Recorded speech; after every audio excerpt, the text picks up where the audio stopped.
Mob rule, that is the topic of tonight's byline. So a liberal comedian tweeted about the slow death of free speech and then was attacked for it. In case you missed it last week, as we were discussing our own free speech issues, like the arrests of Bill Whatcott and Peter LaBarbera over their thoughts and words on a university campus, well, at that same time, the online world was busy trying to beat down comedian and actor Patton Oswalt.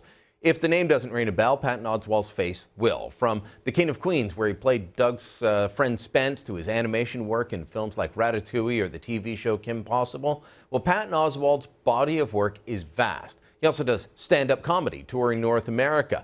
The man's a hard worker, he's funny, and very liberal in his politics. So when he retweeted a column by our friend Mark Steyn, well, let's just say Oswalt got an earful. Here's the original tweet. This is the aging of the dawn of Aquarius, at Mark Steyn online, hitting it out of the park. And here's some of the reaction. Solidaire tweeted, "Learn what the free speech is, you whiny morons." Mickey Call tweeted, "Really, Patton Oswalt? His use of the phrase pre-revisionist definition of marriage didn't strike you as expletive. Russell Barth tweeted, "Free speech to people like Steyn seems to be I can make up as I just say it. He's a pal of Ezra Levant." Filth! These are the ones we can show you. Some were much worse. Oswalt, I don't think, was expecting this. He read something he liked and he shared it and was attacked for it. Now, kudos to him, because plenty of people, when they feel the wrath of the mob, beat a hasty retreat. He didn't.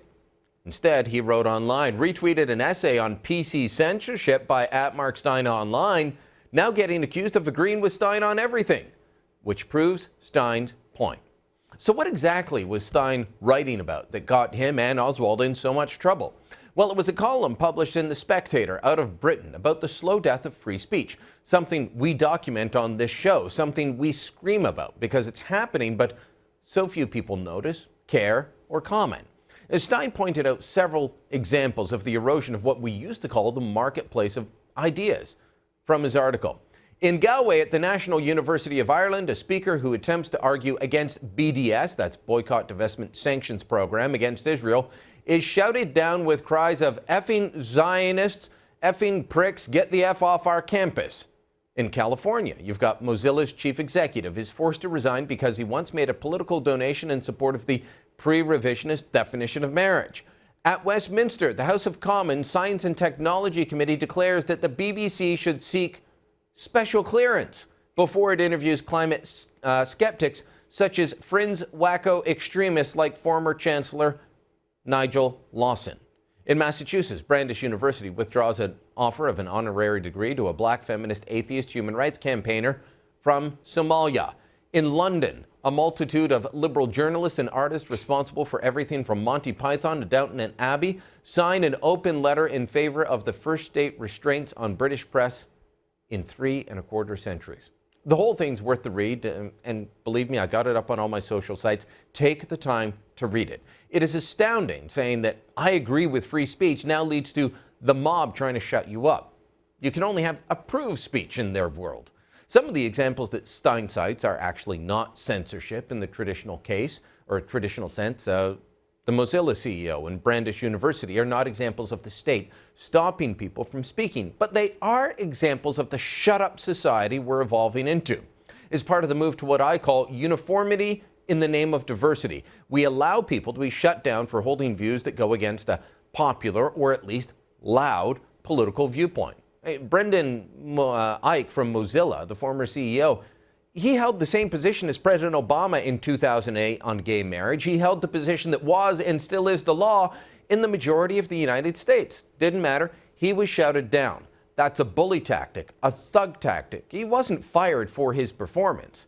In announcing his firing, or resignation, if you want to actually call it that, Mitchell Baker, the chair of the Mozilla board, actually said, "Our organizational culture reflects diversity and inclusiveness until you express a view, and then we fire you."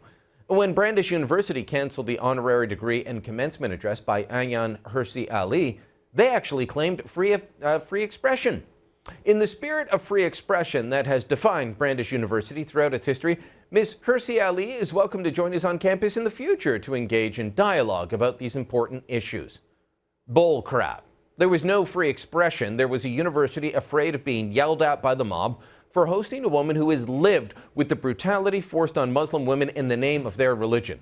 Closer to home, last week we had Thomas Chase, the provost of the University of Regina, an alleged academic who was afraid of ideas. He supported the arrests of Bill Whatcott and Peter LaBarbera by saying he had to protect the students' minds. The materials were graphic and the materials were disturbing. The materials we felt could harm members of this campus community who we have a duty to protect and support. That incident had a lot of our American friends looking north and claiming, well, things are bad here in Canada.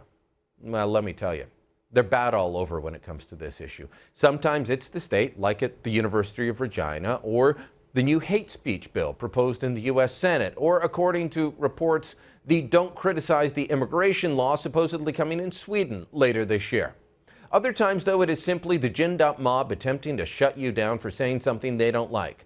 People used to love quoting Voltaire's famous line, "I may not agree with what you say, but I'll fight to the death for your right to say it." Now, you're more likely to hear, "I disagree with what you say, and I will fight till your death to stop you from saying it."